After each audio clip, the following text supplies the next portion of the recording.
guys, welcome back to the Daily Breakdown. Today I have Birdie with me today. I don't know where Stormy is. I think he's outside. But anyways, let's jump into our first headline. So our first headline is about Trump's press conference on July 14th.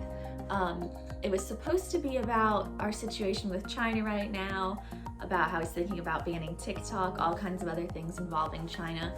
But instead, he just barely touched on it and mostly talked about Biden, his campaign race, Obama, just basically anything but China. And this comes at a time where his rally in Tulsa last month didn't do as well as he thought it would. And he did tell reporters that he's postponing another one of his rallies that was supposed to come up soon, but he plans on holding more of these press conferences.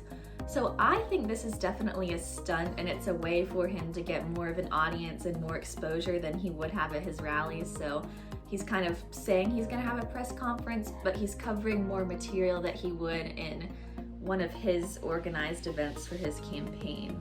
So I'm gonna label that with a stunt. And then our second is Hallmark saying that they're coming out with LGBTQ storylines for their holiday movies this year. So they've actually faced a lot of backlash and a lot of people saying that they need to have more representation of the LGBTQ community in their movies because so far they don't have any at all. So there's a lot of tweets at them, and they finally decided that they're going to look into having LGBTQ stars and storylines in their holiday movies. And they released 18 of their upcoming titles, but so far people think that none of those are based on LGBTQ plots, but it's only 18 out of 40, so I think they're like testing things out and trying to see what their plan is. But they say like without a doubt they're going to have them, so I think this is a stunt trying to get people excited about it, but I think not giving any concrete plans or storylines yet is kind of hurting them a little bit. I think they were just trying to get the tweets and the people criticizing them for not having any LGBTQ storylines off their back, and we'll see how they actually deliver. So I'm gonna say that's a stunt as well.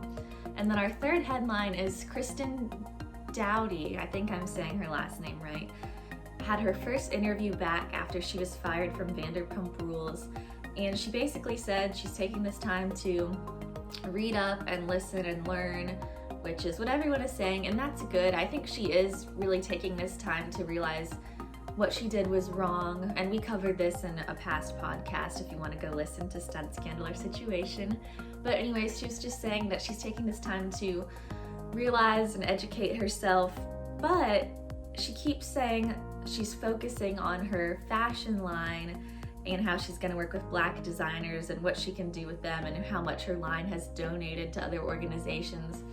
So I'm going to say this is a stunt as well, because she is saying that she's trying to make changes, and those are good changes, but as we all know, she doesn't have a job anymore and she's not on the show Vanderpump Rules. So I think she's really trying to get her clothing line picked up more and keep the people still interested in her. So I'm gonna say that as a stunt as well. So we have 3 stunts today. Also check out our podcast, which will be uploaded tonight, where we talk about all kinds of headlines. We talked about Britney Spears, we talked about sports, we talked about The Bachelor. Check out our podcast on all streaming platforms and check out our other YouTube videos on our page.